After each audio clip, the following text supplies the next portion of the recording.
Must be pretty satisfying, Nigel? Yeah, very, very pleased with the result and large parts of the performance. We just got a bit sloppy at times to give them the opportunity to come back into the game, you know. And it was the same as probably certainly the last year's game here. And they're a quality side, there are a lot of quality players on the field, and if you give them chances, they're going to take them. So they put a bit of pressure on us towards the end there. But overall, I thought we controlled the game well, particularly in the first half. You know, our kicking game was very accurate, and we played the conditions well. You've got a few of your World Cup players back into the swing of it, and the tries were scored by a couple of youngsters. Yeah, well, Adam Warren has been showing up very well for us, and we're delighted with his form. He's a very important product, so it's great to have a local boy come through so strong. As I thought he took his try superbly well. Really top end finisher. Everyone's talking about your outside half dilemma, but he's giving you a bit of a centre dilemma as well. Yes, absolutely. You know, and that's great to have, because as I've said all along, we want our Welsh boys coming back here, realising that they've got to get back in the team quickly, because you know, when you see performances like that, it's great competition to have. What did you say to Jonathan Evans at the end? Not very much. No, it's very difficult, isn't it? You know, it's a cardinal sin that, particularly when your back is turned.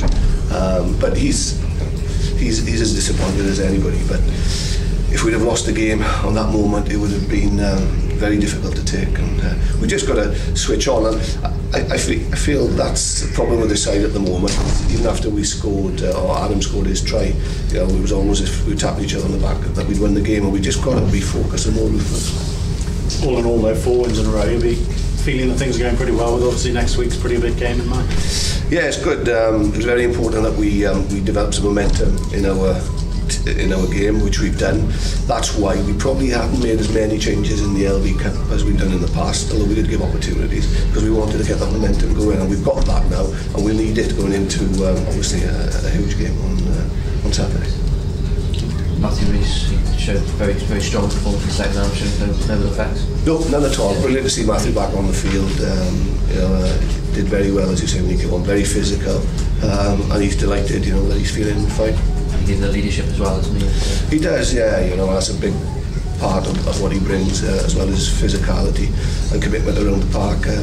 He demands a lot of respect from the players in the team, and he's got a lot of experience as well. So you know, when the team's under pressure, we can draw on that.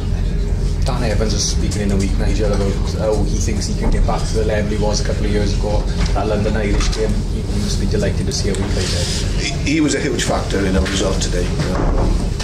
Very difficult conditions, so you have to play in the right areas, and we did that superbly well. He was pinpoint with some of his kicking today. He definitely was a big factor in that performance, and I think in the second half they took a little bit of relief out of our book in terms of having to play the condition. We strangely went away from what we'd done in the first half a little bit, which put a bit of pressure on us. But again, you know, I think we pulled together, and the team will take a lot of confidence with that moving forward. In terms of the World Cup boys now, all back next week? They'll all come in now on Thursday, and we'll integrate them into the group. And it'll pretty much be about how they feel about things. You know, we obviously want them to get back as playing as soon as possible. And hopefully, if that's what they want to do and they're ready for it, you know, they will be involved on the weekend. But if any of them don't feel that they're quite ready, then it's pointless playing them in a game like that. And but you know, I'm expecting them to be pretty positive about that. I suppose the good thing is you're not desperate for them to come back. Well, that's the big thing, you know. And I think what we've been able to do in this early part of the season without those international players is just build depth of the squad again. And it's great to see some of these young players coming through.